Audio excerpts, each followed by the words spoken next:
Hello, bienvenue dans cette nouvelle vidéo, j'espère que tu vas bien. Aujourd'hui, je reviens vers toi parce que une de mes coachées a eu une super belle prise de conscience en fait en pleine session de coaching et je voulais du coup te partager sa prise de conscience et peut-être revenir sur 2-3 détails. Elle a réussi à se rendre compte d'une chose qui est en fait fondamentale quand on commence à travailler sur soi et qui n'est vraiment pas évident parce que ça vient totalement à l'encontre des choses qu'on apprend depuis qu'on est plus petit, qui est je n'ai aucun contrôle sur les pensées et les émotions des autres. Et j'ai envie de te parler de pourquoi est-ce que c'est vrai que nous n'avons aucun contrôle sur ce que les autres pensent de nous et ce qu'ils ressentent à propos de nous. Avant toute chose, petit disclaimer que j'aimerais faire à cette vidéo. Je vais exclure évidemment dans mes explications de cette vidéo toutes les personnes qui souffrent ou qui ont souffert de trauma et qui du coup souffrent également de pathologie mentale, donc vraiment d'ordre de santé mentale, parce que quand on vit un trauma, cette phrase n'est clairement pas vraie, en tout cas pas 100%, elle n'est pas forcément utile même, et elle peut même avoir des aspects très culpabilisants, donc pour toutes les personnes qui souffrent de trauma, attention, cette phrase, à mon sens aujourd'hui en tout cas, il y a évidemment des limites à ce que je vais dire aujourd'hui et à cette phrase, donc si tu me regardes et que tu souffres de trauma, pense à ta santé mentale avant tout, à te protéger toi et donc à faire attention à ce que tu entends sur internet, que ce soit au niveau du développement personnel, du coaching, etc. Et fais-toi accompagner par quelqu'un qui est professionnel de santé mentale. Voilà. Maintenant que ça c'est dit, pourquoi est-ce que nous n'avons aucun contrôle sur les pensées et émotions des autres? Et ce que ça veut dire aussi en dilettante, c'est que je ne suis pas responsable de ce que les autres pensent et de ce que les autres ressentent. Je ne suis pas responsable des émotions des autres et des pensées des autres et donc des comportements des autres, ok ? Donc voilà ce qu'on va traiter aujourd'hui dans cette vidéo. Je suis très contente de pouvoir te partager ça parce que vraiment ça date, aujourd'hui nous sommes samedi, ça date d'hier en session de coaching où elle m'a dit Mathilde, je me suis vraiment là rendu compte de ça, qu'en fait j'avais aucun contrôle sur ce que les autres pensaient et ce qu'ils ressentaient à propos de moi. Là je vais te le partager, je vais t'expliquer un petit peu le pourquoi du comment, ça ne fera pas le même effet que si tu te rendais compte de ça toi-même dans le cadre d'une session de coaching. D'ailleurs, si c'est quelque chose qui t'intéresse, que tu n'as jamais testé le coaching et que tu aimerais essayer parce que tu sens aujourd'hui que tu es bloqué dans ta vie, bien n'hésite pas, je te mets en barre d'infos un lien pour réserver ton appel avec moi. C'est une première session de coaching que je t'offre vraiment pour t'aider voilà, à faire le point et à repartir avec un plan d'action. Je vais aborder 3 points dans cette vidéo. Le premier point, c'est pourquoi est-ce qu'on a tendance à penser qu'on est responsable des pensées et des émotions des autres. Je vais ensuite dans un deuxième point aborder plus précisément le cas des personnes qui sont people pleaser, ça veut dire des personnes qui ont un message contraignant de fais plaisir, sois gentil, fais plaisir à papa, fais plaisir à maman, etc. Pourquoi est-ce que quand on est people pleaser, se dire que nous sommes responsables des émotions et des pensées des autres, c'est quelque chose qui est encore plus présent et qui du coup nous pose problème. Et dans un troisième temps, je vais du coup t'expliquer pourquoi est-ce que ce n'est pas vrai, pourquoi est-ce que tu n'es pas responsable des émotions des autres et de leurs pensées. Alors c'est parti, pourquoi est-ce qu'on pense qu'on est responsable des émotions des autres? Eh bien, j'ai envie de te dire, on vit dans une société, en tout cas dans la société occidentale dans laquelle je vis, on nous inculque quand même qu'on est responsable du fait que les gens se sentent bien autour de nous, qu'ils se sentent mal autour de nous, que les émotions des autres sont causées par notre fait. Et là, je pense que tu peux très bien trouver des exemples perso que tu as pu vivre. Hein. Imaginons que tu vives dans une fratrie, que tu as donc du coup des frères et sœurs et qu'on te dit ne fais pas pleurer ta sœur, ne fais pas pleurer ton frère, ne sois pas méchant, c'est de ta faute si il ou elle pleure, etc., etc. Donc on vient en fait nous mettre dans la tête depuis notre plus jeune âge que nos actions nous rendent responsables des émotions des autres. Je sais pas si tu me suis toujours, je pense que oui. Pourquoi est-ce qu'on a tendance à penser ça? Parce qu'en fait, c'est beaucoup plus simple de se dire ça, parce que dans une logique du coup de vie collective et de vie commune, eh bien, ça met en place une sorte de fonctionnement de société où si on se dit que je suis responsable du fait que les gens se sentent bien autour de moi, eh bien, je vais faire en sorte du coup d'avoir des actions pour que ces gens-là se sentent bien autour de moi. Et tout comme si les gens se sentent mal, eh bien, du coup, c'est une façon aussi d'incriminer mes comportements pour que je puisse changer mes comportements parce que si quelqu'un se sent mal, c'est de ma faute et donc je dois faire le bien. Enfin, je te le fais un très gros, évidemment, il y a plein de subtilités, j'ai pas envie d'entrer dans des trucs trop philosophiques non plus et tout, donc je prends des gros raccourcis. Si tu as envie de creuser, je t'invite vraiment juste à me poser des questions, peut-être en commentaire, et je pourrais refaire une vidéo pour rentrer un peu plus dans les détails et te donner peut-être encore plus d'informations à ce sujet. Maintenant aussi, quand tu regardes les relations de façon plus globale, notamment dans une relation type de couple, donc pour l'exemple, je vais juste te prendre une relation hétérosexuelle cisgenre, tu as un des partenaires qui va accuser l'autre de c'est de ta faute si je suis triste aujourd'hui, tu me rends triste. Tu me fais de la peine, tu me fais me sentir mal, etc. dans le cas de dispute. Ce sont des phrases en fait malheureusement qui peuvent des fois sortir de façon assez naturelle et qui sont très lourdes. Ou dans le même exemple, quand on se sent bien, mais bizarrement à ce moment-là ça pose pas de problème. C'est quand même assez ouf. Je pense que tu peux très bien trouver d'autres exemples qui te sont peut-être plus proches. Maintenant, quand on est people pleaser, en quoi est-ce que penser ça, que je suis responsable des émotions et des pensées des autres à propos de moi, c'est un problème? Très rapidement, je te referai d'autres contenus sur cette chaîne pour te parler particulièrement du cas des people pleasers parce que je l'ai été aujourd'hui, je me considère comme une people pleaser repentie. En tout cas, avec la majorité des personnes que je côtoie dans mes relations, j'ai vraiment fait un gros tri, j'ai beaucoup travaillé sur moi pour me permettre aujourd'hui de ne plus adopter ces comportements-là. Une personne people pleaser, son objectif, c'est que les gens autour d'elle, en gros, se sentent bien. Elle veut faire en sorte que les gens se sentent bien, faire plaisir aux autres. People pleaser, ça vient de please others en anglais, donc de faire plaisir aux autres. On se dit ça comme ça, on n'a pas l'impression que ça pose problème. Mais le problème, qu'est-ce que c'est? C'est qu'on cherche en fait l'approbation, la reconnaissance et l'amour des autres en du coup leur faisant plaisir. Ça veut dire qu'on agit par peur de ne pas être aimé, par peur de ne pas plaire et par peur d'être rejeté. Pour ne pas être rejeté, pour continuer d'être aimé, eh bien on va avoir des façons du coup de faire, de s'exprimer, d'agir, de ressentir pour être sûr que les gens du coup nous aiment bien. Toutes les actions qui sont dominées par une peur un peu comme ça qui se fait de façon inconsciente évidemment sont pas forcément les plus justes pour soi tout simplement. Et donc dans le cas des people pleasers, on pense vraiment au fond de nous que si quelqu'un se sent mal, que c'est de notre faute en fait.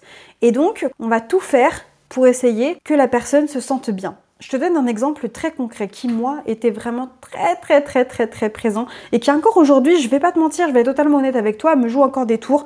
C'est dans le cadre de conflits. Un people pleaser, c'est quelqu'un qui vraiment a peur du conflit, qui va tout faire pour fuir le conflit, quitte en fait à mentir, à renier totalement sa façon de penser, ne va pas le dire par peur de blesser l'autre en fait, et pour surtout éviter que le conflit éclate, parce qu'on a l'impression que quand on est people pleaser, le conflit va forcément éclater. Si on dit ce qu'on pense, si on n'est pas d'accord avec l'autre et si on montre un signe de désaccord. Pourquoi est-ce que je te parle de ça? Du coup, quand on est people pleaser, on va avoir vraiment tendance à se porter responsable pour les émotions des autres et se dire que si mon copain, ma copine, ma meuf, mon mec ne se sent pas bien avec moi, c'est de ma faute. Et ça, c'est un très gros problème à mon sens parce que il n'en est rien. Et pourquoi il n'en est rien? Parce qu'en fait, les gens, en général, toi, moi, toutes les personnes qui t'entourent, nous sommes tous des êtres humains qui sont uniques et différents. Ça veut dire quoi? Ça veut dire que même au niveau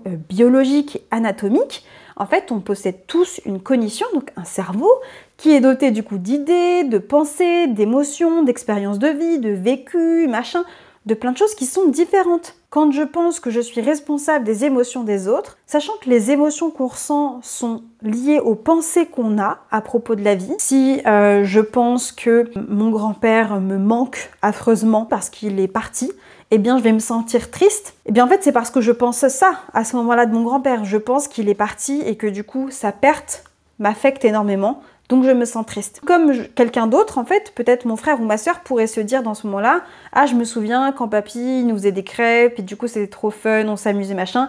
Et donc à ce moment-là, mon frère ne va pas ressentir de la peine et de la tristesse, va peut-être ressentir plutôt de la nostalgie, voire même de la joie à l'idée de se souvenir de ça. À propos de la même personne, on va du coup penser des choses différentes et donc ressentir des émotions différentes. Parce qu'on n'a pas eu le même vécu en fait. Mon frère et moi, on n'a pas le même ressenti au même moment. Te dire que tu contrôles les émotions et les pensées des autres, en fait, c'est totalement vain, c'est une quête qui est perdue d'avance, parce que tu n'es pas dans la tête des autres. Et même si les gens sont proches de toi, au final, tu ne peux pas en fait, contrôler ce qu'ils pensent et ce qu'ils ressentent. Et même à propos de toi, en fait. C'est-à-dire que même si tu décides de tout faire pour que la personne se sente bien avec toi, si elle est en train de penser à quelque chose qui la fait se sentir mal, ou si elle pense de toi quelque chose qui la met dans une émotion désagréable, j'ai envie de te dire, t'auras beau être super agréable avec la personne, si elle a envie de penser que t'es un connard ou une connasse, très clairement, bah en fait, ou que tu fais semblant, bah en fait, elle va ressentir un truc désagréable à propos de toi. Et en fait, ce que tu fais n'aura aucun impact. Donc, c'est vain de se dire que on peut absolument contrôler ce que les autres pensent et ce qu'ils font avec nous. Ce que je fais, la personne peut l'interpréter de façon A, de façon B, de façon C, et donc elle va ressentir quelque chose de différent. Mais en fait, moi, je peux pas lui dire « pense A ». Pense B absolument ou pense C. Non, c'est elle qui décide et ça se fait de façon inconsciente parce que c'est des schémas de pensée qui sont ancrés en elle. Quand quelqu'un m'insulte, eh bien, je me sens mal, en colère, voilà, par exemple. Ou alors quand quelqu'un m'insulte, eh bien, ça me fait rire. Voilà, on a tous des façons en fait de penser, d'analyser les situations qui sont totalement différentes. À quoi ça sert finalement de se rendre compte que nous n'avons aucun contrôle sur les pensées et les émotions des autres? Alors oui, peut-être une chose juste que je n'ai pas précisée. Je ne te dis pas du coup dans cette vidéo que tu n'as aucun impact sur ce que les autres pensent et sur ce que les autres ressentent. Évidemment, on vit tous en communauté, donc il y a des liens. Je suis pas en train de te dire que quand tu humilies quelqu'un, je n'espère pas que c'est ce que tu fasses, mais sait-on jamais, même de façon, sans le vouloir, que tu n'es pas fautif. Tu vois, je suis pas en train de te dire que quand quelqu'un, je sais pas, dans la rue t'insulte, que cette personne n'est pas fautive. C'est pas ce que je suis en train de dire. Je suis juste en train de dire que cette personne n'est pas responsable du fait que toi tu penses que ça ne se fait pas. Ok?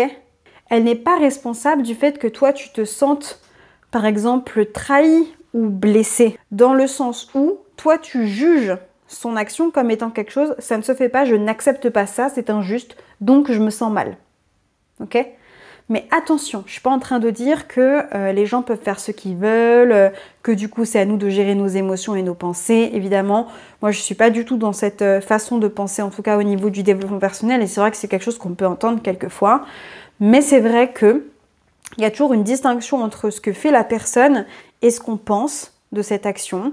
Et c'est pour ça que j'exclus aussi tout ce qui est relatif à la violence, par exemple, parce que là, c'est pas une question de dire est-ce qu'on est fautif, pas fautif. En fait, la question n'est pas là. C'est juste de se rendre compte que quand on est people pleaser, on a tendance à penser qu'on peut contrôler du coup ce que les autres pensent sur nous, parce qu'on veut bien faire, et du coup ce que les autres ressentent à propos de nous, parce qu'on veut aussi qu'ils se sentent bien avec nous, parce qu'on veut qu'ils nous donnent aussi de l'amour, parce que c'est comme ça aussi qu'on se nourrit finalement des autres. Et se rendre compte qu'on n'a aucun contrôle sur ce que les autres pensent de nous et sur ce qu'ils ressentent à propos de nous, quoi que je fasse, si quelqu'un a décidé de pas m'aimer pour des raisons qui lui appartiennent, bien en fait ça lui appartient. Tu vois, je vais pas chercher en fait à contrôler ce que pense cette personne parce que de toute façon, elle pense ce qu'elle veut. Le cerveau humain est câblé pour juger en fait. Le jugement, c'est quelque chose qui se fait naturellement. On juge, tout le monde juge tout le monde constamment. Et la question, c'est de savoir qu'est-ce que je veux en faire. Donc, ce que je veux que tu retiennes aujourd'hui, c'est que non, tu n'es pas responsable de comment les autres se sentent et comment est-ce qu'ils pensent. Évidemment, tes actions, bah voilà, de façon sociétale, il y a des choses qui sont jugées comme étant bonnes ou mauvaises, mais en soi, ce sont les pensées qui font qu'on va se sentir de telle ou telle façon. Quand on est people pleaser, encore une fois, attention à ça parce que on a tendance à penser que nos actions vont du coup avoir un impact sur le fait que les gens se sentent bien et qu'on est responsable de ça. Non, on n'est pas responsable de ça. Et se rendre compte qu'on n'a aucun contrôle sur ce que les autres pensent à propos de nous et ce qu'ils ressentent à propos de nous, ça permet de faire quoi? De se déresponsabiliser de ça et donc de se reconcentrer sur soi, de se reconcentrer sur ce qui nous fait du bien, de se reconcentrer sur nous, sur notre façon de penser, sur la façon de prendre soin de nous et donc du coup de commencer finalement à remettre le focus sur nous avant du coup de chercher à plaire finalement à tous et à toutes constamment. Voilà pour cette vidéo. J'espère qu'en tout cas tu as pu retenir des choses. Et si tu as des choses à me partager, ou des questions, je t'invite du coup à les mettre en commentaire directement, je me ferai vraiment un plaisir de t'y répondre. Si tu vois que toi, tu as beaucoup de mal à prendre du recul par rapport à ça, que tu vois que ça fait des blocages chez toi, que tu as du mal à voir comment est-ce que c'est vraiment possible dans ton cas particulier et que tu veux avancer sur ces sujets, que tu aimerais changer parce que tu vois bien qu'au quotidien ça te pèse, je t'invite à prendre un rendez-vous avec moi durant 1 heure. On va venir explorer un petit peu ça, regarder un peu tes schémas, ta carte mentale, où est-ce que tu en es aujourd'hui. Donc je t'invite à prendre une expérience de coaching. Le lien est dans ma barre d'infos et puis je te dis à très bientôt du coup, soit en rendez-vous directement, soit dans une nouvelle vidéo. Ciao ciao!